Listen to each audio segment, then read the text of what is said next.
Welcome to Wide Awake News. It's Diana Everett-Snyder, this Tuesday, the 11th of February. I want to just promote a show that I participate in. It's a monthly marathon. It's called United We Strike. It's the second Saturday of every month. The next one will be on March 8th, so please mark your calendars. We have some superb guests that participate, and we're going to be adding to our group this year. The overall message of the United We Strike online marathon is don't comply, don't buy, and ask why. All right, I'm going to just jump right in today. Today we're going to talk about food. I've talked about the government's overreach into the private rights of people who live as we can call them the flesh and blood occupants of this land that we know as the United States of America, the landmass. And today, we're going to talk more extensively about food and the art of sustainable living. I have a guest. His name is Quinn Eaker, and I'm going to read you something. I'm sure you're all familiar with Michael Pollan's work, and he embraces much of what we talk about on this show when it comes to food. And so I want to give you some brief statistics before I head into a discussion with Quinn. Because while industrial agriculture has made enormous strides in coaxing calories from the land, it's become increasingly clear that these gains in food quality have come as a cost to its quality. So we have quantity over quality. This probably shouldn't surprise us, of course, because our food system has long devoted its energies to increasing yields and selling food as cheaply as possible. It would be too much to hope that these goals could possibly be achieved without sacrificing some of the nutritional quality of our food. The USDA figures show a decline in the nutrient content of 43 crops that it's tracked since the 1950s. In a recent analysis, vitamin C, for example, declined by 20%, iron by 15%, riboflavin by 38%, calcium by 16%. The government figures from England tell a similar story, declines since the 50s of 10% and more in levels of iron, zinc, calcium, and selenium across a range of food crops. Selenium is an incredibly important micronutrient. So to put this in more concrete terms, you now have to eat 3 apples to get the same amount of iron as you would have gotten from a single 1940s apple. Of course, now we have, courtesy of the FDA and our Monsanto friends, a genetically engineered apple designed to not go brown. Some new fresh hell, no pun intended. And you'd have to eat several more slices of bread to get your recommended daily allowance of zinc than you would have a century ago. Although I highly recommend that no one drinks or eats what they palm off as bread in the store, because you're getting a whole lot of other things like bromine, which is an iodine, a false iodine that floods your thyroid and prohibits your thyroid from actually taking up real iodine, but that's another story. The examples that I've just given you come from a 2007 report that was entitled Still No Free Lunch. It was written by Brian Halwell, a researcher for World Watch, and was published by the Organic Center, which is a research institute established by the organic food industry. I'll read you something that he says. American agriculture's single-minded focus on increasing yields created a blind spot where incremental erosion in the nutritional quality of our food has largely escaped the notice of scientists, government, and consumers. The result is the nutritional equivalent of inflation, such that we have to eat more to get the same amount of various essential nutrients.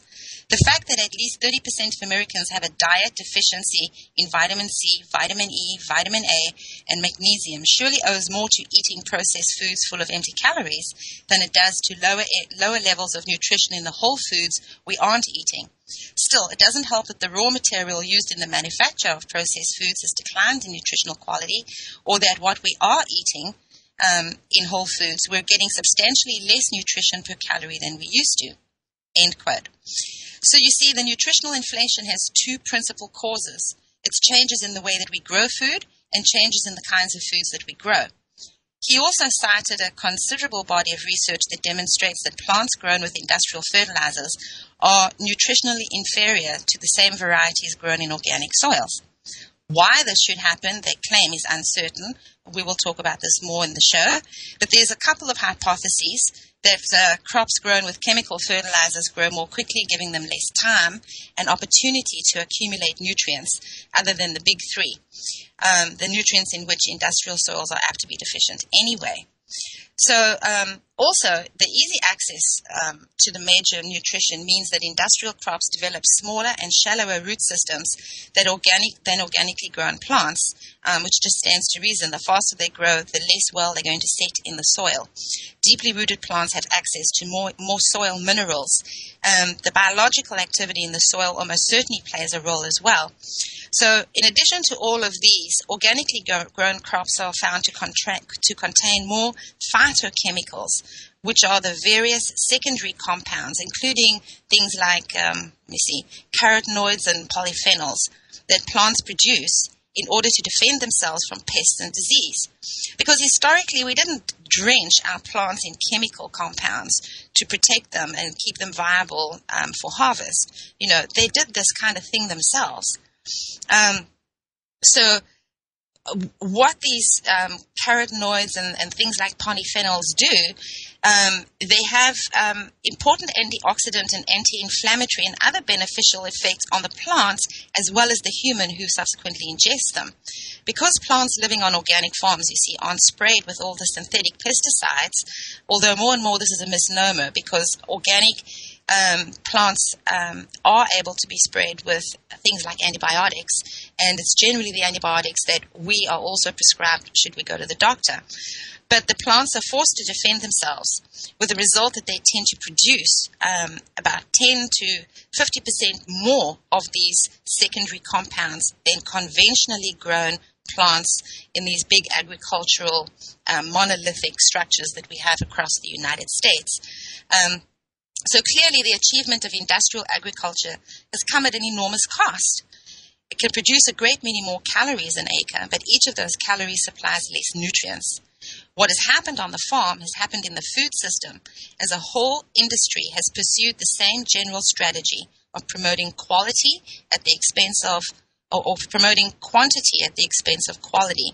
You don't need to spend much time in an American supermarket to figure out that this food system, organized around the objective of selling large quantities of calories as cheaply as possible, is absolutely flawed. So, without further ado, I am going to bring Quinn on. Quinn, are you there? I am. Can you hear me? Yes, loud and clear. Welcome. Let me explain that Quinn runs Garden of Eden Community, which is a sustainable community geared towards living a high-vibing lifestyle outside the confines of how the average person would live. Quinn, I'd like to start with an experience that you had recently with the SWAT team. Could you run us through some of those details? Yeah. Well, I'm a perfect guest for this show. I heard what you were saying there, and it's all extremely valuable and accurate information. And, really, you could spend days and days talking about all those kinds of details.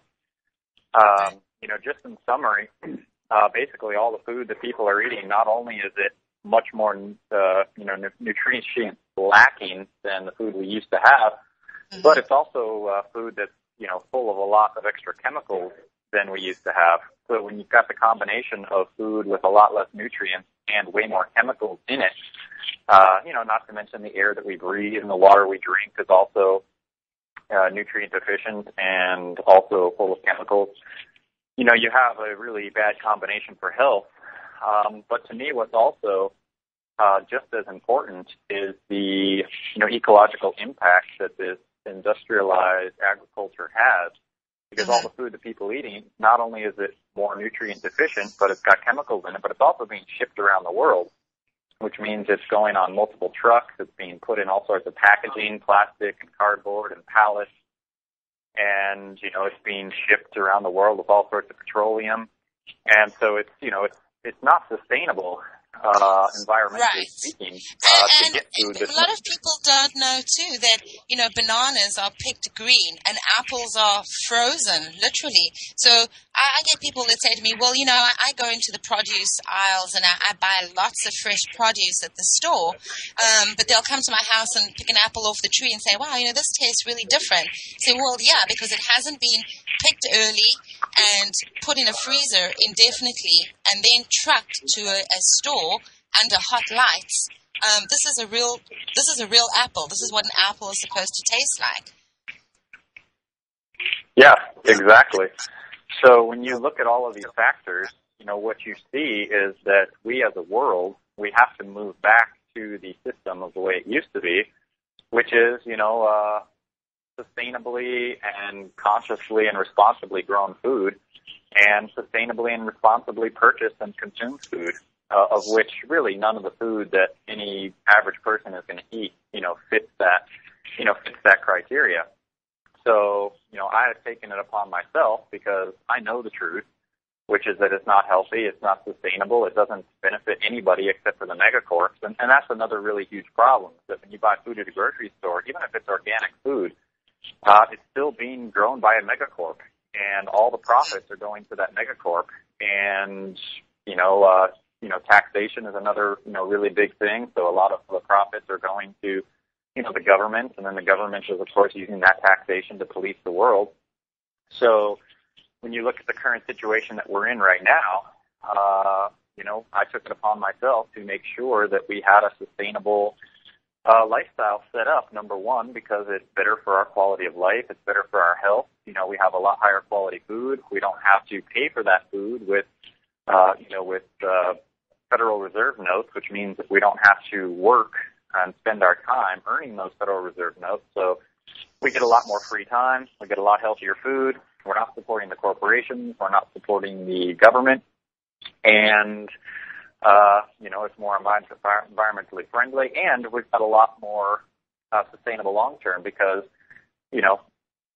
whether people believe it or not, it's always possible that there's some sort of economic collapse or something of that nature to where, you can't even get your food at a grocery store. And then you have no food at all, and you either starve to death or, you have to go to some FEMA camp to get fed or, something of that We're nature. having the end of the conversation first. Quinn, tell me, where are you located? So the Garden of Eden, it really is in its own, it's in its own world. It really is. But as far as geographic location goes, it's in Texas. It's in the DFW Metroplex, which is one of the largest metroplexes in the whole country.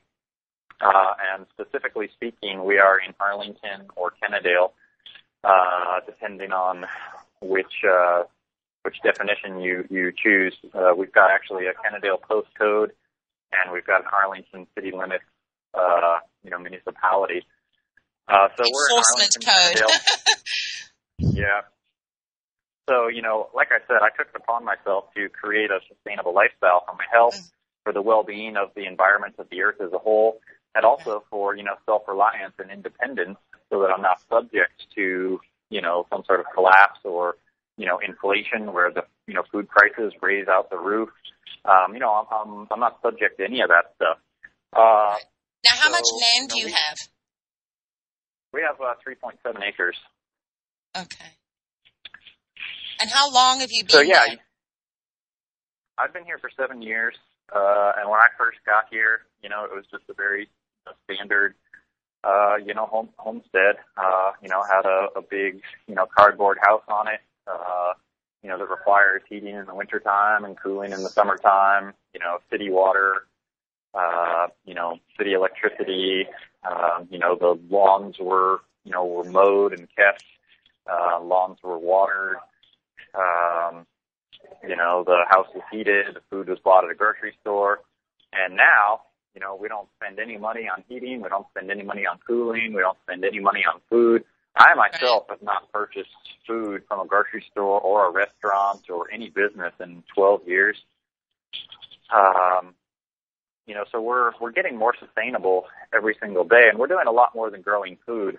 Because I realized a long time ago that the whole system, whether you look at the agricultural system, the judicial system, the education system, the healthcare system, the monetary system, the welfare system, all of the systems, they're all institutions, and they're designed to enslave the people, to dumb down the people, to make people dependent instead of independent, reliant upon the government instead of self-reliant. So I've made it a priority of mine to be self-sufficient and self-reliant in every facet of life. So, we're doing a lot more than growing food. We're questioning all the laws. We're questioning everything. We don't use the healthcare system. We're removing ourselves from the jurisdiction of the judicial system. I operate an automobile, not a motor vehicle. I travel. I'm not a driver. So I don't need a driver's license or insurance or registration or inspection or license plate. I'm not subject to all those traffic codes. No need to pay taxes. All of that stuff. I'm free of all those. The whole list. Of the system. You're a man on the land. Right.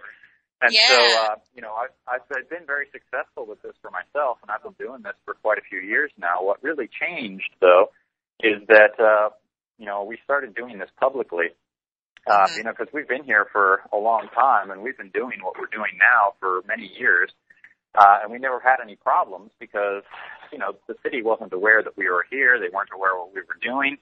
We were off the radar. But as soon as I started doing this publicly, I was showing people how to grow their own food, how to build their own houses, how to, be free of the, requirement to pay taxes, free of the requirements for driver's license and license plates, free of the, healthcare system, of cancer, of all these types of things, which are all the main control mechanisms that the, powers that be utilize to control the people. So I started, giving people living, breathing proof, living, breathing solutions to all of these real problems. And that's when the problems as far as the SWAT raid was concerned began. Because, I'm a threat and I'm a danger to, the current system that exists, and I'm providing real solutions to become free of all of that. So once now, we, were you offering public classes on sustainable living? Were you giving gardening classes? What were you doing that physically involved the public on your land? Yeah, I've done thousands of hours of workshops over the last, few years. Everything from growing your own food to, alternative energy to building your own homes to, composting and, water harvesting and, sustainable waste management systems and, I've got a book on health. It's called Full Spectrum Health. You can find it on our Etsy site or on Amazon. Providing people with real solutions to all the most important things about life, that are not the standard, solution that most people use. Most people, if they get sick, they use a doctor. If they have trouble, they go to a lawyer. If, they're going to these outside sources versus going to their inner power. So I'm reconnecting people with the real power of nature and of life and of ourselves. And yes, I've done thousands of hours of workshops, and I was doing these workshops publicly. And I started creating YouTube videos, to share that information with people that weren't local. And so, that put us on the radar in a pretty big way. And as soon as that happens, all of a sudden, the Arlington Code Enforcement shows up, and they send us a bunch of citations for ridiculous things like grass that's too tall, wood that's improperly stacked, outdoor So now, furniture. did they have access to your property before that they could make these accusations? I mean, I understand that, they could look over a fence and see that the grass was long, but some of the citations, to me, smack of having been on the property, or is that not true? Well, yeah, we used to have a very open place. Like I said, we were doing free workshops all the time. We didn't do background checks on the people that came. We didn't require ID. We didn't make people sign contracts saying that they didn't work for the government. Things like that. We know for a fact that the Arlington PD sent undercover police officers to our events. We know that for a fact now. So you know that you had these undercover officers walking around your property and being able to see quite openly what it was that you were growing, for example. And this is an important point, which we'll highlight because of what happened and the reasons that they claimed for their SWAT raid on your property. So prior to the SWAT, though, they had unfettered access as undercover agents to walk your property and see what was grown there. Correct. Yep. Which is, I mean, that's very interesting that because, what the heck, let's just say it. The warrant that they pulled out of a hat after the fact was a claim that they thought it was a marijuana growing facility, correct? Yeah, they had a warrant for drug trafficking. And all right, it wasn't, hold on. On that note, let's let the ads come in and we'll be right back. Hey, this is D.E.Snyder with W.A.N News. I'm here with my guest Quinn from the Garden of Eden community, which is a sustainable community in Texas. And right before the break, we got into a discussion about the SWAT raid that was conducted on his property. And so, Quinn, continue. Right. So, we got on the public radar. Code enforcement sent us some citations, for ridiculous stuff, like I said. And, we responded to them according to due process of law, which is actually in a way that almost nobody does, because almost nobody actually knows what due process of law is. And, we responded to them very clearly saying, we have inherent rights, birthrights, which are supported and protected pursuant to the Constitution of the United States. You are all government officials of which have sworn an oath of office to serve and protect the Constitution of the United States. And to our knowledge, there is nothing that we are doing that is in violation of anybody else's rights. And therefore, we are fully within our rights on our own piece of land to do as we see fit, to support our happiness, our spiritual path, to feed our family. And everything that we're doing is, responsibly a part of that process. And unless you have proof to the contrary, then there is none. So if you have, proof that we are harming somebody and that there is somebody that wishes to, make a statement on the record under penalty of perjury that we are harming them, then bring that forth. If you have a law that actually applies to us that we are violating, then bring that forth and we'll be happy to look at it. Otherwise, we are doing what is within our rights to do, and you have no authority to say otherwise. Of course, they did not show anything on record that we were actually doing wrong. It was just all, statutes and codes which don't actually apply to us because we're not consenting to them. And they didn't prove otherwise. We're not a part of this corporation, right?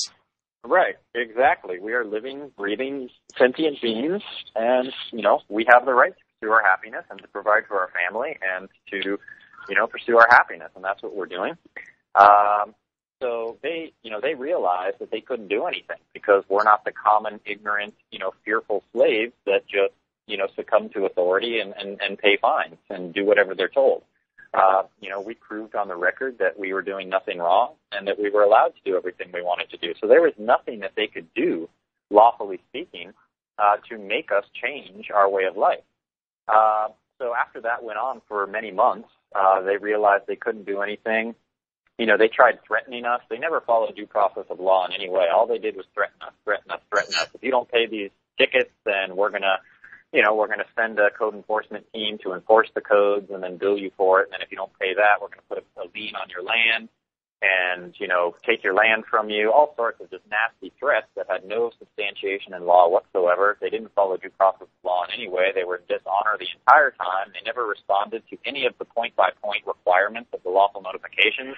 Just complete and total dishonor, disrespect, and, just ridiculousness. So we locked up our gates. We put a, padlock on there. We put no trespassing signs up. We put purple markers all along the border of our land, which signify no trespassing. We put notices on the gates and the entryways, notifying people of, things that need to be notified of. So there was no way that they could do anything. There's no way that they could get on here.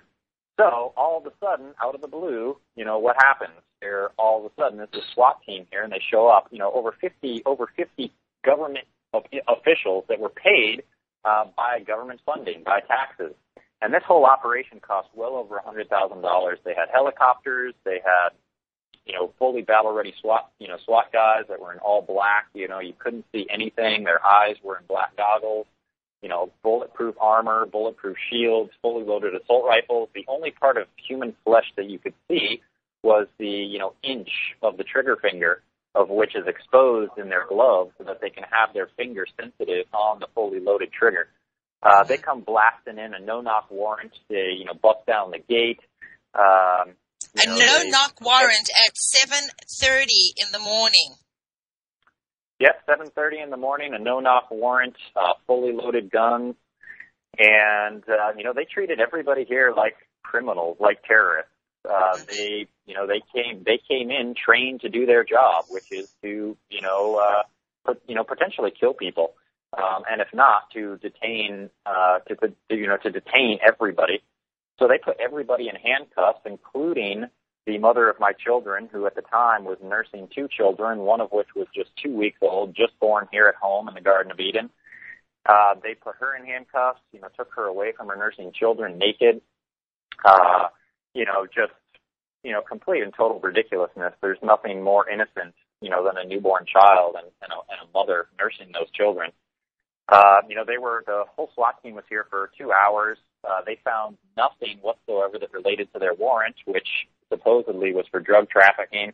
The warrant, said that we were drug trafficking, that we were armed and dangerous and violent, that there was going to be grow operations, that there was going to be not only marijuana being grown, but also in storage and already processed, stacks of money, weapons, documentation of the process, fertilizer, grow lamps, all that kind of stuff, none of which they found. There was no charges for it whatsoever, and they just happened to bring a code compliance team with them for this drug trafficking raid, and they cut down our crops. They cut down our okra plants, our sweet potato plants, our lamb's quarter, blackberry bushes, tomatillo plants. They mowed it down with huge tractors. They brought in big trucks with trailers, and they stole, our sustainably harvested materials that we use for sustainable projects to support our well-being. Over 4 tons so this of was materials. under their warrant that was an inspection and abatement warrant for code compliance violations, right? Yeah, that is correct. Okay. Yeah, they produced a second warrant after the SWAT raid, sort of did their whole thing. Right. But see, the thing is that they needed that. They had to have that drug trafficking warrant in order to get onto your property. Yes. Right. You can't come onto somebody's land with force and with all these guns, just to mow some grass. Right. It doesn't work. It doesn't work that way. The inspection and abatement warrant does not justify them coming onto your land at all unless you open the gate and invite them in. And no truly sane person is going to do that. So they needed to have this manufactured warrant for the rumor of drug trafficking to gain access to your property.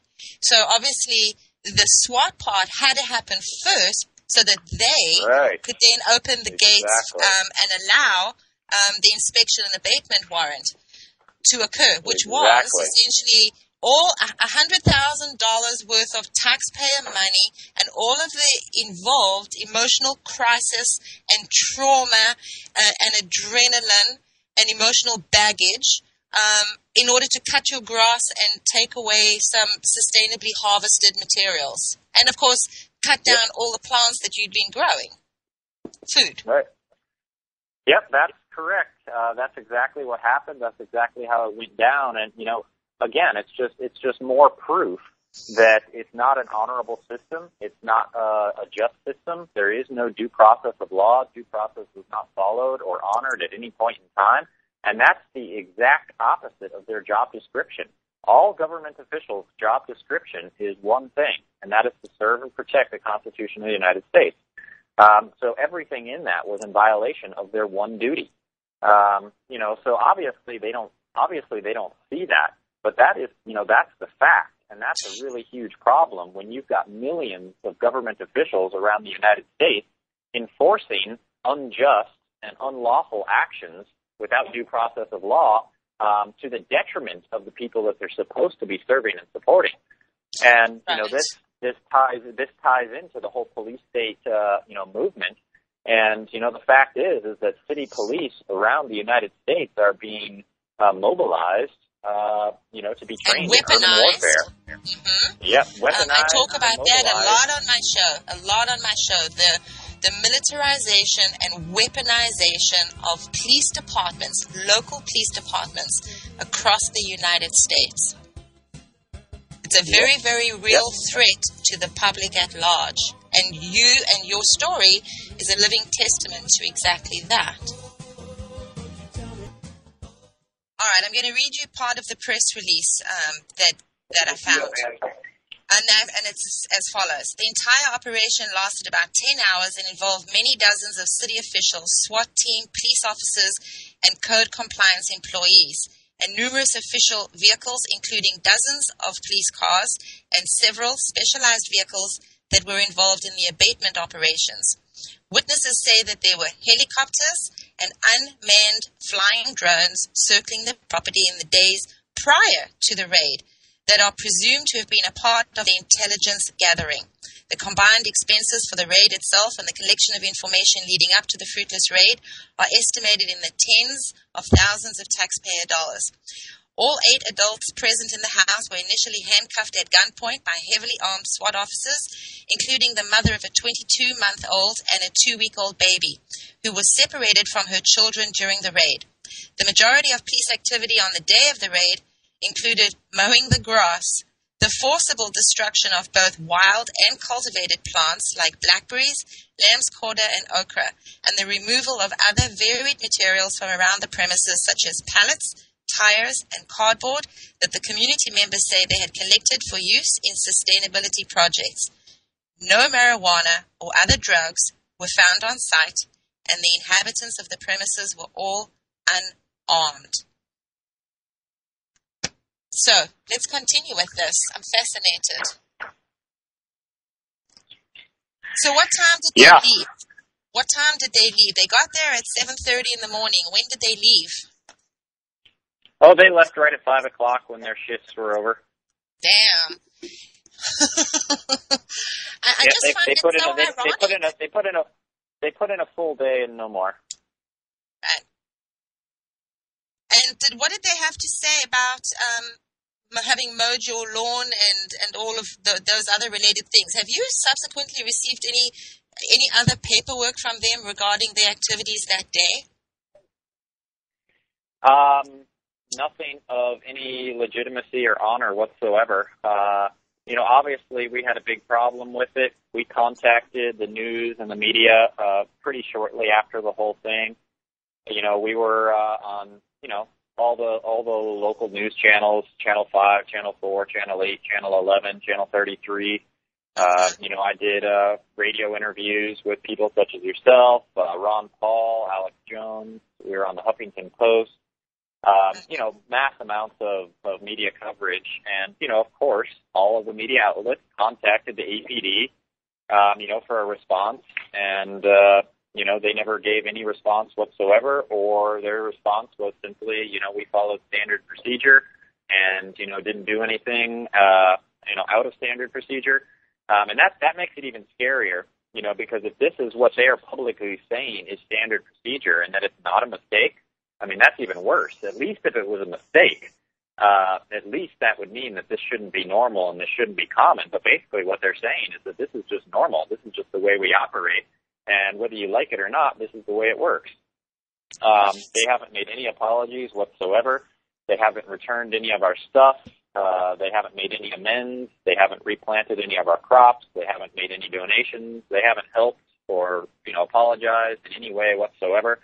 We filed an official complaint with internal investigations of the APD to investigate the legitimacy of these warrants and these claims, to investigate the undercover officers, because, supposedly they had an aircraft that flew over, and supposedly that aircraft spotted a marijuana growing operation, which of course was never there. So if that's and they don't have a record of this. No paperwork was filed, so there's nothing that they can show you as proof or evidence as their just cause for obtaining a warrant. Well, there never was any just cause. It's all just hearsay. It's all just speculation. It's all just opinion. There was no fact that it. Right. Yeah, there was no facts produced at any point in time. No, and I mean, and again, that's a huge process because due process of law, when it's followed, works extremely well for justice because it's got rules in play that are meant to find the truth. And there's a lot of key facets of due process of law which were not there, and if they were there, none of this would have ever happened. So obviously it's a corrupt system, a corrupt organization, and obviously there's a lot of, very irresponsible individuals that are supporting and working for this system because, when all of these officers came onto our land, we asked basically everybody for a badge number, for a name, and basically nobody gave a badge number or gave a name.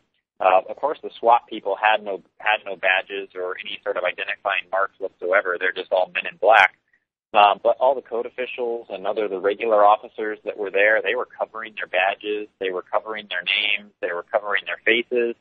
They didn't. They were completely. They were acting in complete and total dishonor the whole way. And we asked, a few of the people that we had a chance to, because we were all held at gunpoint for the whole 10 hours. There was no freedom to roam about our own land because they didn't want us getting involved in anything that was going on. So while they're cutting down our crops and all that kind of stuff, they're keeping us off of our own land, sequestered in a room at gunpoint. And we asked some of the officers that we had a chance to ask, do you question what you're doing? Why are you doing what you're doing? And the basic response from everybody is, I'm just doing my job, which means that they don't question what they're doing at all. They don't question whether it's honorable, whether it's just, whether it's right. They don't question their superiors. They don't question their organization. They don't question anything that's going on whatsoever, and that makes it even worse, because at least if we had some honorable, government servants that were working in a corrupt organization, at least those people would, ask some questions and not participate in things that were not just. But when you've got people that don't question and just do what they're told, regardless of whether it's right or not, then you get into the situation what Nazi Germany got into, because that was the whole problem there, is that you've got, this whole country that is militarizing itself to, incinerate and burn and destroy a race. And, then they're sort of saying, oh, well, we were just doing what we were told. We were just doing our job. So, if that's your response, then right, and I don't think we can state this loudly and clearly enough to the people that listen to my show, because I've done a lot of coverage of the Kelly Thomas case, and of course, those police officers were recently acquitted by a jury of their peers, the public, the people that live in these communities that are being targeted by the militarized police.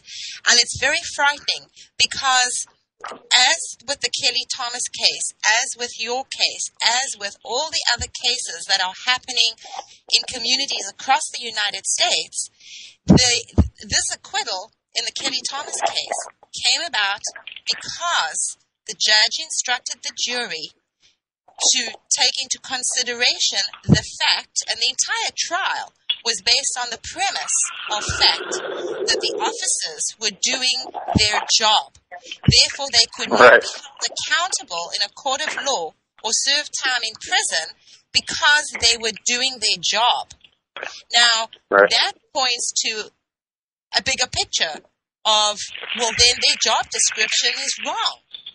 But until people get involved with the jury system, until they understand jury nullification, until they understand the finesse of the law and which laws they are subject to, the difference between the statutory law, the Uniform Commercial Code, and the laws that pertain to the live human flesh and blood people of the land, we are going to continue to see this. And we're going to continue to see this more and more and more because cases like the Kelly Thomas case set the legal precedent for protection of these weaponized militant police to continue doing their job of code enforcement across the United States. And growing food, if growing food on your land is going to bring out the SWAT team, then we should all just sit down and give up. Because yeah, it's we'll move to another country. Ridiculous. It's absolutely ridiculous. Not to mention the fact that the Department of Homeland Affairs, in their 2010 list of 57 identifiers of domestic terrorism threats, people that grow their food are on that list. If you grow your food, you are likely, according to the U.S. government, a terrorist threat to the United States. Right. Yeah, it's a huge problem, and, the problem is actually the same solution. The problem is education, and the solution is also education. The problem is that, children and adults have been institutionalized and indoctrinated by what is referred to as the education system, but it's really not an education system at all. It's an institution. It's a brainwashing. It's a conditioning system. And the solution is also in education. The solution is educating people about the real truth of what's happening, because what I have found is that most people, while being very complacent and irresponsible, are actually good-hearted people. And what that means is that they're not really aware of the implications of what it is that they're involved in. So, when you take education to, every facet of life, you just look at food, for example. The huge problem with health right now in the world is that people are eating not only nutrient-deficient food, but it's also very poisonous and toxic food because of all the chemicals that are being used in there. Right. A lot of people have no idea where their food comes from, and if you watch a movie like Food Inc., for example, which a lot of people have seen, you all of a sudden become aware of many facets of something you're participating in on a regular basis that you weren't aware of, and it already begins to change what you want to do and what you want to be a part of and what you want to support. So if we start educating people about where their food... Give us your website. Give me your website address for the listeners. Yep, the website for the Garden of Eden is intothegardenofeden.com. My website is quinnaker.com, QUINNEAKER.com. Those are both, the websites aren't nearly as rich and awesome as our life is, but there's only so much we can do with our days, and ideally we'll be able to make them more awesome with time goes on. But yeah, they're both very good websites. They're both great ways to get a base information of what we're doing and, ways to contact us to get more. It'll also lead you to things like the YouTube videos and blogs and, numerous radio interviews and articles and things like that I've, been a part of. So yeah, there's a lot of education there. When people start becoming educated, their perspective changes. And when their perspective changes, their actions change. So, educate people on health and food, where that really comes. Most people actually still believe that cancer is incurable. And all I can tell you is that it is a fact that there are millions of people that have gone from cancer to having no cancer, and it's possible without drugs, without surgery, without hospitals and doctors. You can do it with a holistic change in your life. Quinn, we're going to have you back for a discussion on that. To the rest of you, thanks so much. Join me next week. Quinn, thank you immensely.